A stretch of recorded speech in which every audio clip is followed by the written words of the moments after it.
भी नोटिस किया है कि कभी-कभी हमारा दिमाग एक इंसान ही मतलब हमारा दिन अच्छा जाएगा या बुरा जाएगा वो एक इंसान ही डिसाइड कर देता है। फॉर एग्ज़ाम्पल कि अगर उसने मैसेज नहीं किया तो हमारा पूरा दिमाग ओवरथिंकिंग में चला जाता है। उसने हमारी इंस्टाग्राम स्टोरी देख ली या फिर हमारा रिप्लाई नहीं किया, मैसेज नहीं किया या हमें इग्नोर कर दिया। तो ये सब अगर ये सब आपके साथ भी होता है ना, तो आप एक इमोशनली वीक इंसान नहीं हो। बस आपको क्या है, आपने अपनी कंट्रोल जो है ना, वो किसी और के हाथ में दे रखी है। तो उसी हिसाब से आपकी लाइफ़ चलती है। लाइक तो अब आपके साथ होता है ना, तो आज हम सीखेंगे कि आप कैसे अपने जो मतलब इमोशनल कंट्रोल है उसको किसी और के हाथों में से वापस लेना है, कि कैसे हम अपने आप को एक इमोशनली स्ट्रॉन्ग इंसान बना सकते हैं, जिससे कि हमारी जो लाइफ है, जो हमारे इमोशंस हैं, वो किसी मतलब हमारा जो दिन है वो कोई और कंट्रोल ना करे इन इन अ वे। सो पहला इज कि प्रॉब्लम लोग हैं ही नहीं, प्रॉब्लम है हमारे पैटर्न्स जो हम हर रोज अपने दिमाग में बना लेते हैं। फॉर एग्जाम्पल, अगर हमारी किसी ने कॉल पिक नहीं करी तो हमें लगता है कि यार कहीं ये मुझसे गुस्सा तो नहीं हो गया, कहीं मतलब इस मैंने कुछ गलत तो नहीं बोल दिया था, कहीं ये मुझे मतलब पसंद तो नहीं करता, मुझे इग्नोर कर रहा है, समथिंग समथिंग समथिंग। और हम ओवरथिंकिंग करने लग जाते हैं। अगर हमारे बॉस ने हमें एप्रिशिएट नहीं कर रहा तो हमें लगता है कि हम सही काम नहीं कर रहे, शायद हम इनफ नहीं है, राइट? अगर किसी ने हमें मतलब हम अच्छे लग रहे हैं अपनी नज़रों में लेकिन किसी ने हमें एप्रिशिएट नहीं किया तो हम ओवरथिंक कर लेते हैं। तो जब हम अपनी ओवरथिंकिंग में कहानियाँ ऐड कर लेते हैं ना, that would be the problematic, that would be the pattern. जब हम किसी और को गलत जवाब दे देते हैं अपनी फ्रस्ट्रेशन की वजह से या अपने किसी गलत काम की वजह से, हमारा काम कोई ख़राब हो गया, तो बिल्कुल वैसे ही लोग भी रिएक्ट करते हैं। तो कभी-कभी वो लोग अपने इनसिक्योरिटी, कभी-कभी अपने स्ट्रेस और कभी-कभी अपने पर्सनल इश्यूज़ की वजह से they are reacting in such a way that they are doing. तो इसका मतलब कंप्लीटली बिल्कुल नहीं है कि वो तुम्हारी वैल्यू नहीं करते या तुम्हारी वैल्यू कम हो गई है। No, this is not something like that. जैसे ही तुम ये चीज़ें अपने दिमाग से ऐड करना स्टार्ट कर दोगे ना, और just look at the way that you are doing the same, right? तो आपका आधा दिमाग वैसे ही शांत हो जाएगा, क्योंकि हर चीज़ तुम्हारे बारे में होती ही नहीं है। They are not behaving in such a way that you are such kind of people. No, ना वो आपको इग्नोर कर रहे हैं, ना वो आपसे रूड बिहेव करना चाहते हैं। एक्चुअल में प्रॉब्लम कुछ और है उसके पीछे, that's why they are behaving in such a way. Now the third part is कि जो चीज़ आपके कंट्रोल में नहीं है उस पर एनर्जी डालना बंद कर दो। मेरी लाइफ का सिंपल सा रूल है कि चीज़ें ना दो पार्ट्स में डिवाइड कर लेती हूँ। इज कि कौन मुझे रिप्लाई करेगा, कौन मुझे अप्रिशिएट करेगा, कौन मुझे समझेगा और कौन मुझे चूज करेगा। एंड दूसरा इज जो कि कंप्लीटली मेरे कंट्रोल में है, कि मैं कैसे रिएक्ट करूंगी, मैं अपनी पीस को कैसे प्रोटेक्ट करूंगी और मैं कौन सी चीज़ को अपने अंदर इनकलकुलेट होने दूंगी और कौन सी चीज़ को नहीं होने दूंगी। तो ये इस तरीके से क्या होता है कि जो इमोशनली स्ट्रांग लोग होते हैं ना, वो अपनी चीज़ों को डिसाइड करते हैं, अपने जो कंट्रोल में होती हैं उनको ही तय करते हैं कि वो क्या करेंगे, कैसे करेंगे, ना कि वो दूसरों की चीज़ों से इम्पैक्ट होते हैं।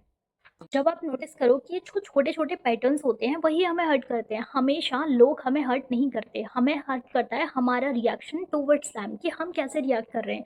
If they are not replying then we are waiting for them, we are calling again and again, we are messaging, we are dropping messaging again and again. तो these are the patterns that we are creating by ourself, right? And we are हम overthinking कर रहे हैं और हम कहते हैं कि लोग हमें हर्ट कर रहे हैं। How? People are not hurting you, हमारा दिमाग ही है हमें जो हर्ट करता है, और छोटे छोटे पैटर्न्स होते हैं जिनको हम पहचान नहीं पाते। तो यही सब हमें हर्ट करते हैं। और जो इमोशनली स्ट्रॉन्ग लोग होते हैं ना, वो ये सब ड्रामा ऐड नहीं करते, मतलब वो अपनी ओवर थिंकिंग में कहानियां नहीं जोड़ते।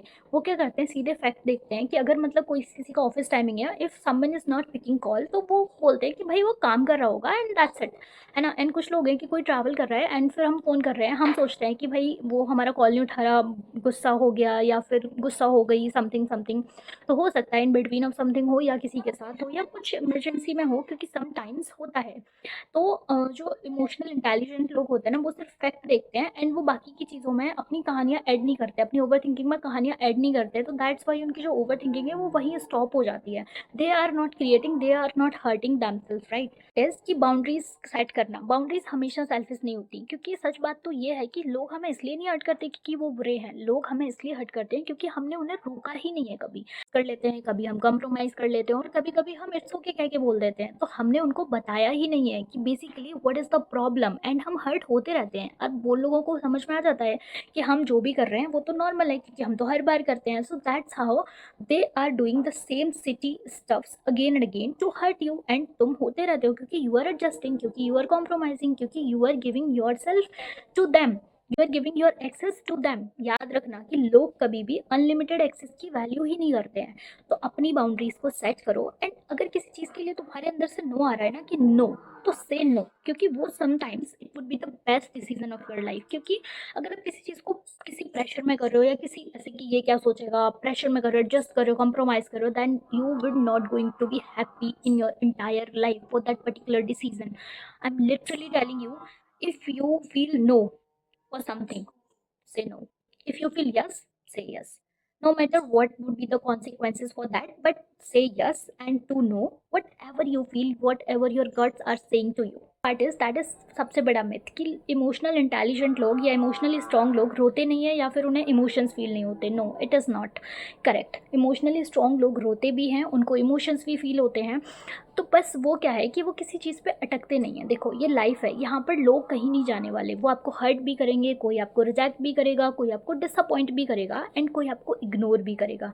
तो इमोशनली स्ट्रॉन्ग लोगों को रोना भी आता है।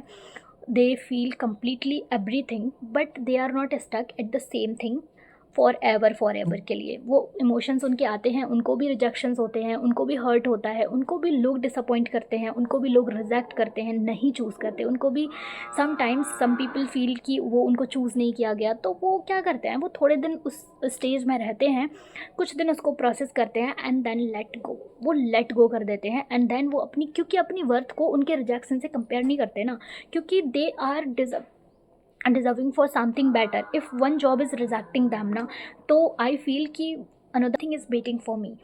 ये है कि लोग ना कहीं जाएंगे, ना वो आपको हर्ट करना बंद करेंगे, ना ही कोई कभी आपको समझ नहीं पाएगा, कोई कभी आपको डिसअपॉइंट करेगा, कोई कभी आपको अपना नहीं मानेगा, कोई कभी आपको इग्नोर करेगा, कोई कभी आपको चूज़ नहीं करेगा। तो आपका इसका मतलब ये नहीं है, बट आपको ये आना चाहिए कि कब अपनी पीस किसी के हाथ से वापस लेनी है, कब अपनी सेल्फ रिस्पेक्ट वापस लेनी है, और कब अपनी बाउंड्रीज को फिक्स करना है for that particular person. And that's how. And emotional intelligent लोगों की लाइफ परफेक्ट नहीं होती कि उनके यहाँ सब कुछ ठीक चलता है, नहीं, उनके यहाँ भी कुछ ठीक नहीं चलता, बट वो अपनी बाउंड्रीज को सेट कर लेते हैं।